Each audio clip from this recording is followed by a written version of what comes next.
Welcome. The jazz of psychology brings you a dose of psychology and everyday life mix with a twist in. Weak versus strong, the mindset. Perception. The second key difference between polar opposite ways of thinking. Perception is closely intertwined with emotional maturity. Either one can indicate the level of the other. Why? Because perception reflects an understanding of how people see certain things, which, as we know, stems from emotional maturity. Now, because we have already covered maturity, this time we'll take a closer look into perception. As closely as it is related to emotional maturity, perception can also act as an independent agent. Perception can also be referred to as perspective. It implies how someone sees something. If emotional maturity is developed, then perception can be taught, learned, and experienced. But perception has one crucial advantage over emotional maturity. Perception can change. If maturity has difficulty advancing further in some cases, after getting impaired, then perception is able to change regardless of that. For instance, like trying a new diet. Say someone who has been a hardcore meat lover hears of the advantages of veganism from a very reliable source, like a friend. After a little while, the person decides to give the vegan life a try and falls in love with it. Why? Who knows?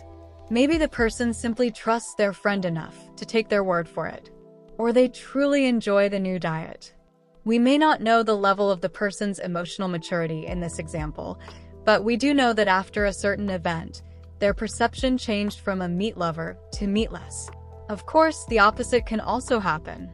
Due to the lack of understanding of a certain topic, a person's perception cannot be changed no matter what anyone says.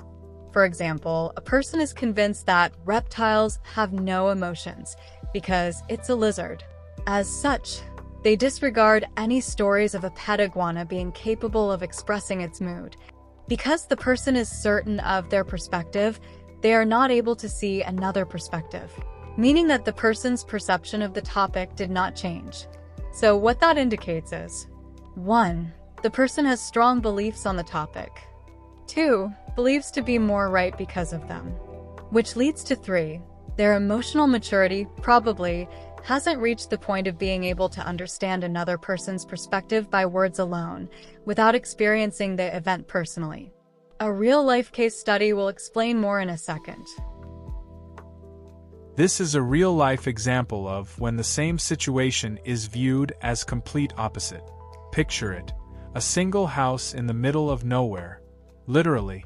Surrounded by nothing more than rye fields as far as the eye can see. Or a drone. Pictures are taken from above and shared of the location described. Looking exactly as described. A single house with nothing but empty fields surrounding it. With only one 80-year-old living in that house. The caption above the pictures says, "Our beloved house. Such a lovely view." True. For a person that perhaps grew up there and now has an elderly parent living there still. However, the same picture can be viewed as quite a lonely view too, when considering that it is a single house in the middle of crop fields, with an elderly person living there alone.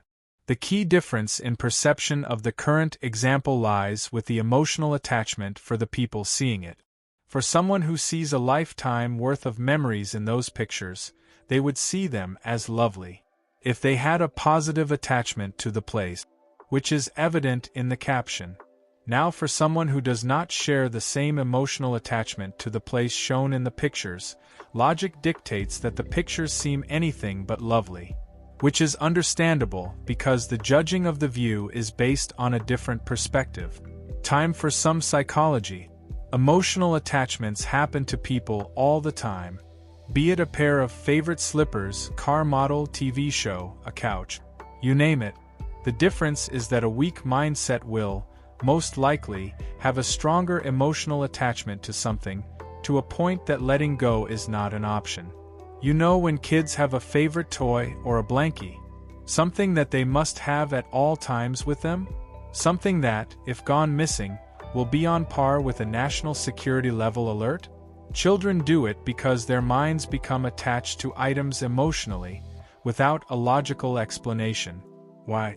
Because children do not need logic. All they need is that item, The same principle applies when an adult has a weak mindset. What happens then is that a person judges situations based on the level of their emotional attachment and at times fails to adequately judge a situation. A strong mindset is able to judge their attachments differently. It can be based on an item's usefulness, durability, or an emotional event. Either way, or at some point, a strong mindset will be able to detach and evaluate the same situation from a different perspective. This is the end of the case study. A weak mindset often displays a rigid perception of things, because the weak mindset believes to be right about things, just cause. Usually this is described as stubbornness. Of course, not compromising on certain things is not necessarily a bad thing, but more on that in a separate post. Right now, we'll circle back to psychology. So then a strong mindset differs from the weak mindset, because it is able to accept, process, and compare different information from the one in possession to be able to make their own judgment of the topic. That is why a strong mindset is able to change its mind, whereas a weak mindset will struggle in that department because of the hindered analytical abilities. To be able to convince a weak mindset to change its perception can be done in two ways. 1. The new information must come from a source that is highly regarded by the weak mindset. Or 2. There has to be enough numbers who share the same opinion as the weak mindset on the topic at hand for the weak mindset to be convinced. Although the second one usually only solidifies the existing beliefs, but if approached by overwhelming numbers, it is possible to convince the weak mindset otherwise from their initial belief. Now let's circle back to the main point. Perception does not always reflect emotional maturity, but emotional maturity will always reflect perception. With the help of psychology, it is possible to notice these easily overlooked differences and work with them. Curious to see where this will go next? Stay tuned and find out. You have reached the end of this post. Thanks for listening, and remember, mental health is important too. Take care.